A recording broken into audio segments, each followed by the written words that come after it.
Hello everyone, welcome to stock money YouTube channel. इस video के अंदर हम लोग बजाज फाइनेंस ग्रुप की दो बहुत ही अच्छी कंपनी के बारे में डिस्कस करने वाले हैं। बेसिकली क्या करेंगे, इनका चार्ट एनालिसिस करेंगे और लेवल्स देखेंगे कि किन लेवल्स पर ये स्टॉक बार बार आकर वहां से रिवर्स हो जाते हैं और हमें अच्छा रिटर्न बनाकर दे सकते हैं। तो मैं पूरा डिटेल से इसका एनालिसिस करने वाला हूं और आप लोगों को बताने वाला हूं। तो वीडियो को एंड तक जरूर देखिएगा और चैनल पर पहली बार आए तो चैनल को सब्सक्राइब जरूर कीजिएगा और कोई भी डिसीजन लेने से पहले अपने फाइनेंशियल एडवाइजर से सलाह जरूर लीजिएगा।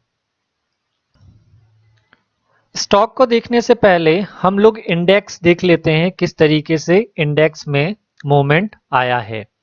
तो अगर अभी मैं देखूं तो फ्राइडे को मैं ये वीडियो बना रहा हूं, तो नेस्डेक में अगर अभी देखा जाए तो 1.27% अप है। अगर इसी तरीके से रहता है और 1 बजे क्लोजिंग अच्छी होती है तो मंडे को भी आप लोगों को आईटी सेक्टर में तेजी देखने को मिल सकती है। निफ्टी की अगर बात करते हैं तो निफ्टी 0.72% ऊपर गया है। तो निफ्टी में थोड़ा सा ध्यान रखना है। देखिए, यहां से मार्केट नीचे गिरा था, ऊपर की तरफ बार बार जा रहा है और यहां पर सेलिंग प्रेशर आ रहा है। मैं आप लोगों को लाइन ड्रॉ करके बताता हूं।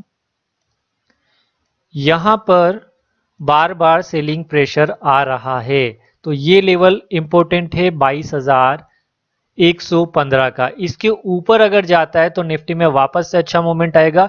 अदरवाइज नीचे की तरफ जाता है तो 21,318 का लेवल ध्यान रखिएगा। और ये करेक्शन कितना होता है वो हम देख लेते हैं। अगर नीचे की तरफ आता है तो निफ्टी में सीधा सीधा 2.26% का फॉल यहां से नजर आ रहा है। हो सकता है यहां से रिवर्स हो जाए, लेकिन अगर गिरता है तो हमें क्वालिटी स्टॉक अच्छे प्राइस पर मिल जाएंगे। इसलिए अभी हमें क्या ध्यान रखना है, कोई भी स्टॉक बहुत ज्यादा बढ़ा हुआ है तो उसको जबरदस्ती का हमारे पोर्टफोलियो में ऐड नहीं करना है। अभी ऐसे स्टॉक्स को ही अपने पोर्टफोलियो में ऐड करना चाहिए जो लो प्राइस पर चल रहे हो।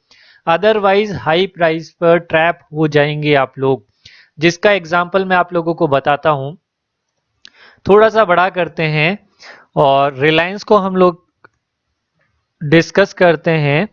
तो रिलायंस इंडस्ट्रीज को अगर देखा जाए तो रिलायंस इंडस्ट्रीज में आप लोग देखेंगे, यहां पर आप लोग देखिएगा 19 जुलाई 2023 को सपोज आप लोगों ने बाय कर लिया होता यहां पर, उसके बाद से देखिए स्टॉक लगातार नीचे गया। लगातार इस तरीके से स्टॉक नीचे गया और फ्रस्ट्रेट हो गए, ऊपर आया, यहां बेच दिया होगा और इसके बाद स्टॉक में बड़ा मूवमेंट आया। तो हर स्टॉक अपना टाइम लेता है। अच्छी कंपनी क्यों ना हो, हमें सही प्राइस पर बाय करना ही पड़ेगा, तभी जाकर अच्छा रिटर्न मिलेगा। अदरवाइज रिलायंस इंडस्ट्रीज हमेशा आप लोग बोलोगे अच्छी कंपनी है, लेकिन स्टॉक मार्केट में सही प्राइस होना जरूरी है एंट्री के लिए। अब डिस्कस करते हैं बजाज फाइनेंस को।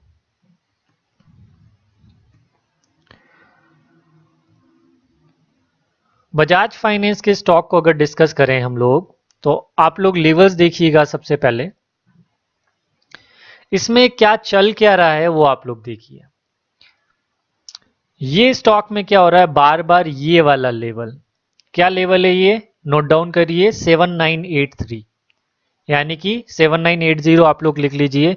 यहां पर बार बार ये स्टॉक रेजिस्टेंस ले रहा है, यहां जाता है और नीचे गिर जाता है। ठीक है, एक बार ट्राई किया ऊपर जाने का, नीचे गिर गया, वापस से ट्राई किया, फिर से नीचे गिर गया।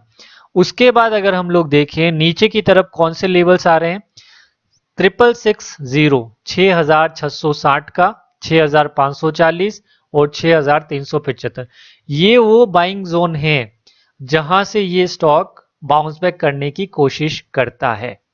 ठीक है, ये लेवल्स नोट डाउन किए, रेजिस्टेंस आप लोगों ने नोट डाउन कर लिया होगा। तो यहां से जब भी ऊपर जाएगा तो ये स्टॉक बहुत जल्दी आप लोगों को अच्छा रिटर्न बनाकर दे सकता है।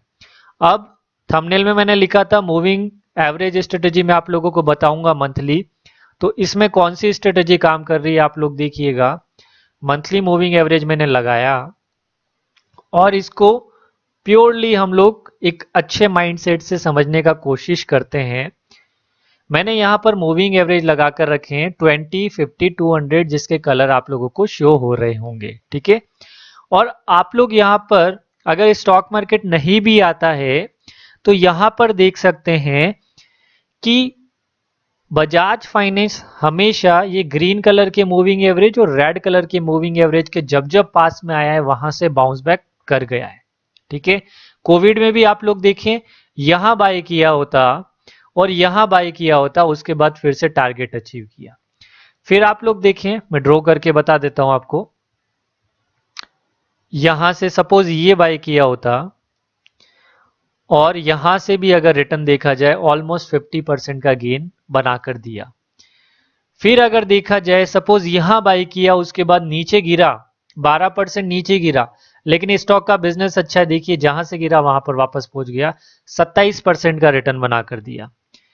फिर आप देखें यहां पर सपोज पिक कर लिया ग्रीन कलर की लाइन पर, यहां से नीचे कितना गया, यहां से आप लोग देखोगे यहां से नीचे कितना गया, 18% गया, नहीं बेचा, फिर भी आप लोगों का अगर वेट किया तो टारगेट कंप्लीट किया।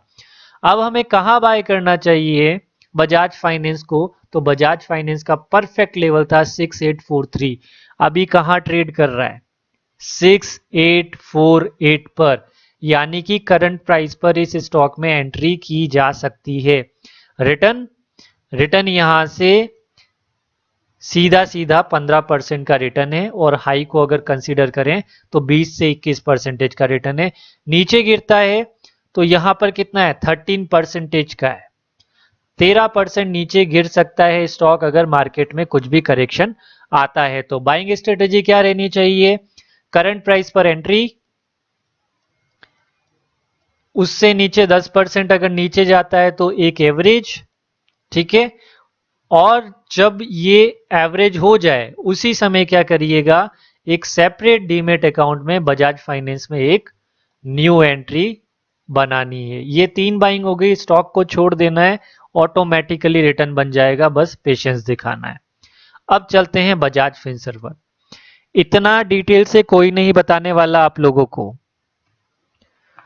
तो इसलिए इस वीडियो को लंबा इसीलिए बनाते हैं हम लोग ताकि डिटेल से समझ में आए आप लोगों को कि करना क्या है स्टॉक में। बाय तो सभी करेंगे बजाज फाइनेंस को, लेकिन रिटर्न वही बना पाएगा जो होल्ड करके रखेगा। और बजाज फिनसर्व में बात करें सेम सिचुएशन, देखो सेम सिचुएशन, दोनों ही स्टॉक अपने मंथली मूविंग एवरेज को फॉलो करते हैं। और इस स्टॉक में तो एक अच्छी बात ये हो रही है कि इसमें पैटर्न भी बन रहा है कप एंड हैंडल, जिसका ब्रेकआउट अभी आने ही वाला है। और इस मंथ में अगर अच्छी कैंडल आती है तो यहां से सीधा सीधा 26% का गेन है। अब इस स्टॉक को भी एक अच्छे प्राइस पर हम लोग यहां पर देखिए, ये स्टॉक में यहां एंट्री बनाने का चांस मिला था, अभी यहां पर है, तो इसमें करेक्शन देखो, अगर करंट प्राइस पर एंट्री करते हो तो यहां से सीधा सीधा एक मानकर चलिए 10% का फॉल आप लोगों को एक्सपेक्ट करना ही है। अगर नीचे गिर जाता है तो 10% पर एवरेज करना है, और उसी समय 2 पोजीशन तो आपकी एक डीमेट अकाउंट में बन जाएगी। सपोज आप लोग देखिए आपके पास 2 डीमेट अकाउंट है और एक में आपने करंट प्राइस पर एंट्री ले ली, फिर क्या होगा, रेड कलर की मूविंग एवरेज का वेट करना है या उससे पहले 10% नीचे गिर जाए तो आप लोगों को इसमें एवरेज लगा देना है, ठीक है। और उसी समय एक दूसरे डीमेट अकाउंट में आप लोगों को न्यू एंट्री बनानी है, बस ये करना है। और बजाज फाइनेंस और बजाज फिनसर्व दोनों मिलाकर आप लोगों को ओवरऑल 25 to 30% का रिटर्न बनाकर दे सकते हैं। और 25 to 30% रिटर्न की जब हम लोग बात कर रहे हैं तो हमें इसमें अगर 7 से 8 महीने में भी लग जाए तो कोई भी दिक्कत नहीं है। अगर साल का 30% भी बनाते हैं तो हर 3 से 4 साल में पैसा डबल कर सकते हैं, ठीक है। यही स्ट्रेटेजी यूज करनी है। मैंने मेरा व्यू आप लोगों को बताया है, आप लोग अपने फाइनेंशियल एडवाइजर से सलाह लीजिएगा। इन कंपनीज की वेबसाइट पर जाइएगा, बिजनेस को देखिएगा, बिजनेस में कन्विक्शन नजर आता है तभी आप लोग अपना फाइनल डिसीजन लीजिएगा। कोई भी बाइंग और सेलिंग रिकमेंडेशन नहीं है। Thank you.